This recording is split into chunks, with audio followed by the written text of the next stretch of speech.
Bismillahirrahmanirrahim. Assalamualaikum warahmatullahi wabarakatuh. Alhamdulillah, Allahumma shalli wa sallim wa barik ala sayyidina Muhammad wa ala alihi wa ashabihi ajmain amma ba'du. Allahumma rabbi syrah li sadri wa yassir li amri wal 'uqdatam min lisani yafqahu qawli. Anakku sekalian, alhamdulillah kita bisa berjumpa dengan Bapak tentang masalah tajwid, tentang hukum ra ya. Nah, sebagaimana kita ketahui bahwa hukum ra adalah hukum-hukum tentang tata cara membaca huruf ra.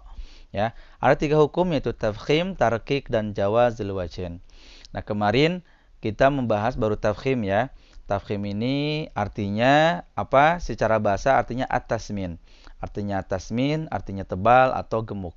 Nah, cara mengucapkan ra ini tafkhim adalah dengan menghimpun ketebalan suara dalam mulut sehingga seolah penuh dengan suara ra. Nah, itu tafkhim. Kemarin kan tafkhim ini ada 7 ya. Yang baru Bapak terangkan ini baru 4. Berarti 3 lagi ya.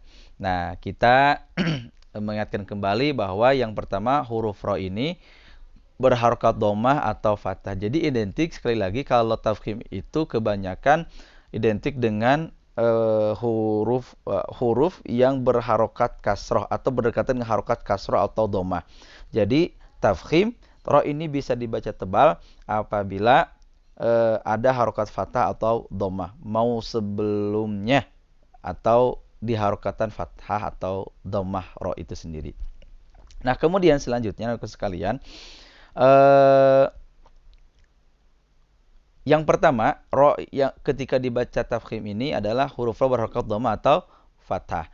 Contoh, Rabbana, Rabbana. Jadi ra-nya kumpul di sini. Ru, surur, Rabbana, Rabbana. Nah, itu.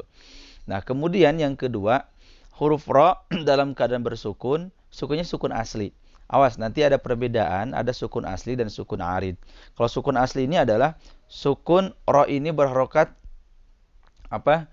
Ra ini berharokat sukun asli. Jadi ada tandanya seperti itu, ya. Tandanya seperti itu, sukun asli. Nah, kalau misalkan sukun arid ini adalah sukun tambahan atau sukun baru. Karena kan aslinya ra ini punya harokat fathah atau dhammah atau kasroh. Nah, diwakafkan dibacanya jadi ra ini jadi sukun. Nah, sukun itu sukunnya sukun arid, sukun tambahan atau sukun baru ya. Nah, seperti itu juga di nomor 2 ini adalah huruf ra dalam keadaan bersukun, sukunnya sukun asli. Nah, ini sukun asli. Jadi sukun asli dan huruf sebelumnya harokat fathah atau dhammah. Jadi seperti ini kita sukun asli, kemudian sebelumnya ada harokat fathah atau dhammah kemarin ya. Nah, kemudian yang ketiga, huruf ra bersukun karena dibaca waqaf atau sukun arid dan huruf sebelumnya berharokat fathah. Contoh lil basyari, jadi dibaca lil basyar ya. Kemudian lagi tulisannya an-nuzuru dibaca an-nuzur, wal qamaru dibaca wal qamar. Nah, jadi harus tebal anak-anak. Contoh wal laili id adbar was-subhi idza asfar innaha la ihdal kubar nadhiran lil bashar. Nah, itu ya. Jadi ketika di surat baca Al-Qiyamah itu kan banyak yang contoh di mengenai nomor 3 ini ya. Nah, yang keempat kemarin masih tetap hurufnya itu dibaca waqaf, jadi sukunnya sukun karena dibaca waqaf, jadi sukun arid dan huruf sebelumnya berharokat fathah atau dhammah. Lalu di antara ra bersukun ada huruf berharokat, ada huruf yang bersukun. Contoh wal asri. Nah, ra-nya berharokat, tapi karena waqaf jadi sukun kan. Nah, kemudian sebelumnya ada harokat fathah. Tuh lihat ada ain wal asri. Nah, kemudian di antara ra dan ainnya itu atau huruf sebelum ada sukunnya ada huruf yang bersukun. Mau huruf apa aja bebas, yang penting sukun, kemudian sebelumnya ada harokat fathah atau dhammah sehingga dibaca tebal juga. Wal asr, wal fajr, sundusin khudr. Nah, itu ya.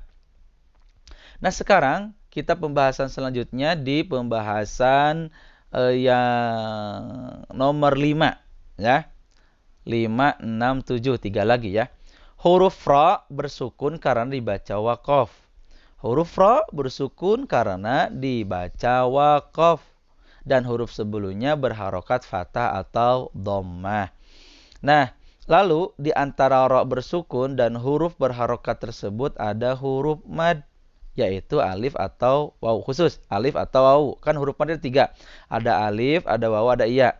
Nah, kalau khusus untuk tafkhim ini adalah huruf ra-nya ya, dibaca tafkhimnya itu ada huruf madnya ini adalah alif atau waw. Nah, jadi contoh umpama di gambarannya seperti ini, ada ra, nah dibaca waqaf, mau ini ri, mau ru atau ro ya. Dibaca waqaf kan jadi sukun nih. Nah, kemudian sebelumnya ra ini ada huruf mad, mau alif atau waw. Nah, sebelumnya ada harokat fathah atau dhammah. Nah, kalau fathah biasanya suka bersaudaraan dengan alif. Nah, kalau dhammah yang suka bersaudaraan dengan waw. Nah, jadi contoh tuh yang ini nih. Nah, watturi. Tuh, watturi dibaca wattur. Al-anharu dibaca al-anhar. Nah, itu jadi dibaca tafkhim. Nah, paham ya? Coba ikuti sama Bapak. Wattur, al-anhar. Nah, kemudian mangsyurin dibaca mansyur. Al-qahharu dibaca al-qahhar. Nah, itu. Nah, kemudian selanjutnya nomor 6, huruf ra huruf ra bersukun didahului oleh huruf yang berharokat kasrah arid. Sekali lagi huruf ra ya bersukun, huruf ra bersukun didahului oleh huruf yang berharokat kasrah arid atau kasrah tambahan atau bukan kasrah asli. Nah, ini khusus ya, karena ini alifnya alif wasol, jadi intinya alif ya, jadi alif wasol ini kalau kalian belajar tentang masalah tata bahasa ya, ini alif ini kalau gini aja supaya mudah, alif ini apabila di awal suka dikasih harokat, nah kalau misalkan sebelumnya ada kalimat atau kata sehingga alif ini tidak dikasih harokat, dianggap tidak ada. Nah, contoh irtadha aslinya gak ada harokat gak ada harokat kasroh. Nah, yang ini ya gak dikasih harokat kasroh, jadi bacanya irtadha ya. Nah, kalau misalkan mau dibaca awalnya itu harus dikasih harokat kasroh, irtadha. Nah, karena ini dibaca awal, nah dikasih harokat kasroh.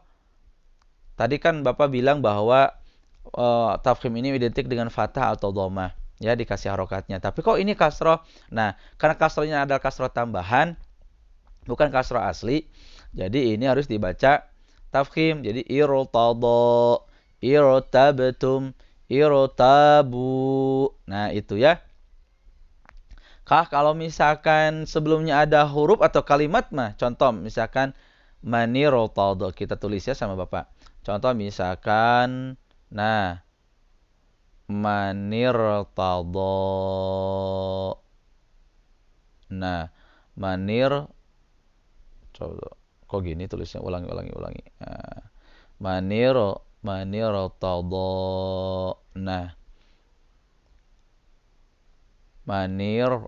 manirtadha. Nah, kalau manirtadha yang dikasih harokat kan bukan alif, tapi ada kalimat khusus yang ini. Nah, karena punya harokat tersendiri. Nah, harokat tersendiri. Manirtadha tuh. Ini kan biasa tadi mah irtadha ya.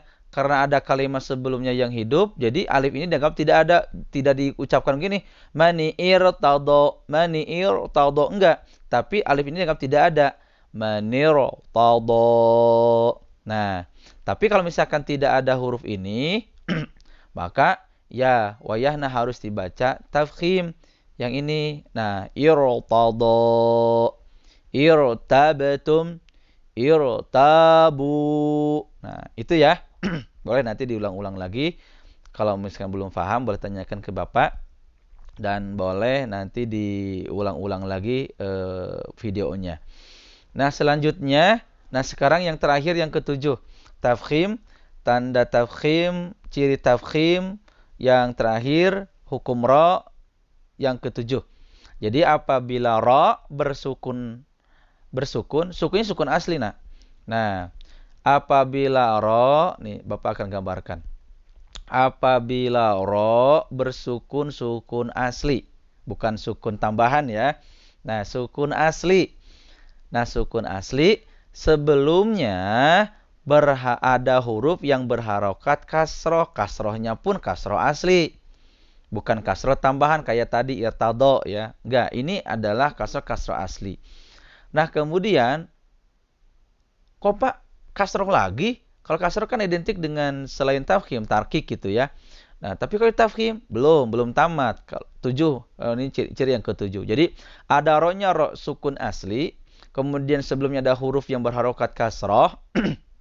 Nah, kemudian setelah ro ini ada huruf isti'la. Awas, huruf isti'la. Huruf isti'la, Bapak tulis nih. Huruf isti'la. Nah, huruf isti'la. Huruf isti'la ini huruf hijaiyah. Awas, harus tahu ya. Apa huruf isti'la itu?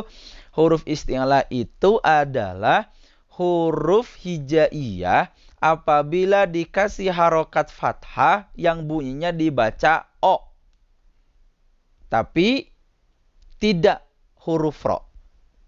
Sekali lagi, kalau ulangi, isti'la ini adalah huruf hijaiyah apabila dikasih harokat fathah yang a itu bunyinya o. Tapi tidak ro. Ya, huruf ro-nya tidak termasuk. Jadi huruf isti'la ini adalah ada 7 huruf. Coba. A, ba, ta, tha, ja, ha, kha. Nih, kha. Oke, kha. Kha. Da, za, ro. Tuh dibaca o, ro. Karena ro ini kecuali ro ya. Kecuali ro tidak masuk. Jadi ada 7. Jadi ulangi, huruf hijaiyah yang dikasih harokat fathah dibaca bunyinya o kecuali ro. Nah, kemudian lanjut. Tadi kha ya. Kha, da, za, ro gak masuk. Za, ro, za, sa, sha, sho. Tuh, sho. Kemudian do. Kemudian to. Kemudian zo. A. Gha. Gha masuk ya. Gha. Fa, ko. Tuh udah. Ko. Kalamana wahaya. Tuh. Jadi ada 7 huruf isti'la. 1, 2, 3, 4, 5, 6, 7. Nah, di bawah ada nanti. Di bawah ada. Di buku ini ada. Di bawah. Nah, jadi sekali lagi, kalau yang nomor 7 ini, ro ini bersukun asli, bisa dibaca tebal atau tafkhim. Apabila ro ini ro-nya bersukun asli, sebelumnya berharokat kasroh, ada huruf yang berharokat kasroh. Nah, kemudian setelah ro-nya ada huruf isti'la yang berharokat. Harokatnya selain kasroh. Sekali lagi, harokatnya selain kasroh. Artinya harokatnya fathah atau dhammah. Contoh. Nih, contoh. Bentar, maaf. Oke, contoh. Nih. Labil mirsad. Nah, ini. Labil mirsad. Ada ro sukun. Ro sukun asli. Kemudian sebelumnya ada harokat kasroh. Perhatikan. Nah, ada huruf mim itu ya. Nah, maaf, sorry. Oke. Nah, kurang panjang ya. Set. Nah, ada mim. Mim di sana punya harokat kasroh. Mir. Nah, setelah ro ini ada huruf isti'la yang berharokat selain kasrah, artinya fathah atau dhammah. Kebetulan so ini harokatnya fathah, jadi dibaca so, kemudian otomatis jadi dibaca sesuai ketentuan harus dibaca tebal atau tafkhim. Labil mirsad. Mirsad, mirsad. Nah, ini di bawah ada catatan ya. Isti'la. Nah, ini isti'la. Bentar, maaf. Isti'la. Punten. Nah, ini ya. Kemudian lanjut ke sana. Nah, ini isti'la. Ada 7. Kha, sad, dad, ghain, ta, qaf. Kemudian dha di sana. Ada 7 ya. Ingat-ingat. Jadi huruf isti'la ini adalah huruf hijaiyah yang dikasih harokat fathah dibaca o kecuali ro. Ro dikasih fathah kan ro. Ro dikasih kasrah ri. Ro dikasih dhammah jadi ru. Nah, ini huruf isti'la ini adalah huruf hijaiyah yang dikasih harokat fathah dibaca o bunyinya kecuali ro. Nah, contoh lagi. Qirtasin tulisannya dibaca qirtas. Firqatin firqah. Wa irshada mirsada mirsada. Nah, ini adalah huruf tafkhim atau cara membaca tafkhim. Hukum ro membacanya adalah tafkhim caranya. Ya, itu aja dari Bapak tentang masalah hukum ro, tentang tafkhim. Ada 7 ya semuanya. Dan nanti latihannya insya Allah nanti setelah tamat sampai ke 3. Yaitu tafkhim, tarqiq, dan jawazul wajhin. Ya, itu aja dari Bapak. Silakan diulang-ulang kembali, dibaca lagi. Boleh jadi kalian dengarkan lagi video Bapak ini di channel YouTube Bapak. Oh iya, channel YouTube Bapak namanya diganti dari Sobat QM ke Tarbawi TV ya, supaya tidak keliru tentang channel di QM. Jadi channel QM khusus pesantren Tarbiyah Qausul Muhajirin, dan ini Tarbawi TV khusus untuk pendidikan, untuk metode pembelajaran selama pandemi ini. Ya, mudah-mudahan manfaat untuk semuanya. Jazakumullah khairan ahsana. Subhanakallahumma bihamdika asyhadu an la ilaha illa anta astaghfiruka wa atubu ilaik. Wassalamualaikum warahmatullahi wabarakatuh.